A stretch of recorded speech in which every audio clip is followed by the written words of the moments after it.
I want you to watch this video. It talks about how to implement tiny money habits that leads to massive wealth over time. Habits that leads to massive wealth over time. Atomic habits that leads to financial freedom. Watch the video. One way to think about it is just kind of basic math. Like if you just look at the numbers, if you were able to improve by 1% each day for an entire year, and those gains compound, you would end up 37 times better at the end of the year.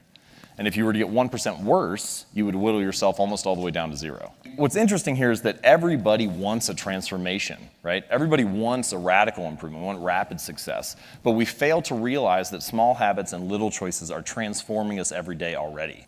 For the rest of this talk, there are 4 stages of habit formation. I'm going to take you through each of those 4. So the 4 stages are noticing, wanting, doing, and liking. Noticing, wanting, doing, and liking. One of my favorite things about noticing, one of my favorite strategies for discussing it, it's called implementation intentions. Many people think that they lack motivation when what they really lack is clarity.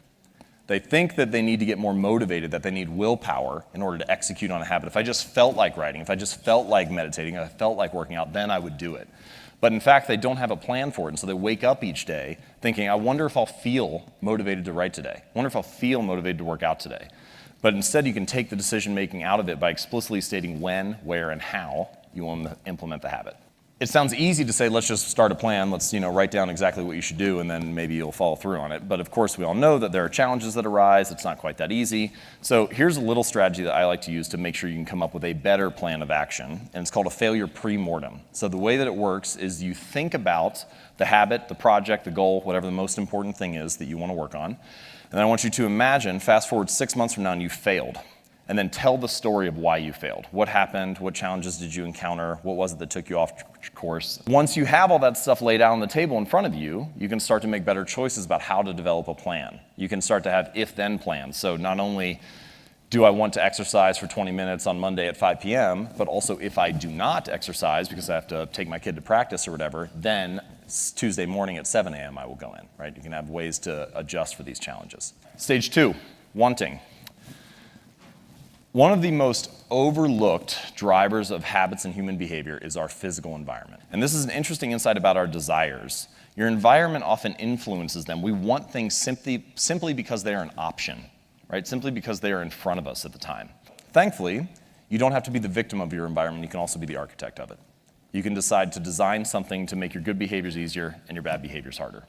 So, when it comes to habits, if you want to practice your guitar more frequently, put it right in the middle of your living room so you run across it all the time. If you want to read more, when you make your bed in the morning, take the book you want to read, put it on top of the pillow. When you come back that night, pick it up, read a few pages, go to sleep. Many of our desires are simply shaped because we have an environment that shapes us in that way. So the moral of the story is I've never seen someone stick to positive habits in a consistent fashion in a negative environment. Maybe you can overpower it once or twice, maybe you can have the willpower to do the right thing on one day, but if you're constantly fighting against those forces, it's going to be very hard to follow through. Stage 3, doing.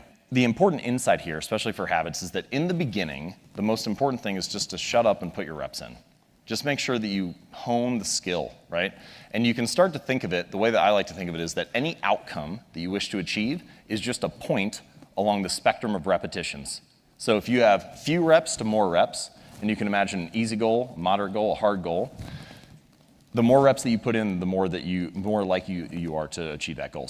Now, what I like to say is you should optimize for the starting line, not the finish line. Right? So often when we think about habits, goals, routines, achievements, it's all about the milestone. We think about how much weight we want to lose, how much money we want to earn, how many subscribers we want to have. It's all fixed on the finish line. But instead, if you can optimize for the starting line and make it as easy as possible to get started and get your reps in, often the outcomes just come as a natural result. Okay, stage 4, liking. The only reason that we repeat behaviors is because we enjoy them, because we like the reward. If we don't enjoy the experience along the way, we're unlikely to stick with it. And that means that you need to figure out ways to bring a reward into the present moment because good habits have a problem. And that problem is that for good habits, the immediate consequence is there. There's a cost that happens in the moment, but the reward is often delayed. So you need to figure out how to bring the reward into the present moment to stick to a good habit. And someone else who's going to be speaking here, Seth Godin, had a very nice little quote about this where he said, the best way to change long-term behavior is with short-term feedback.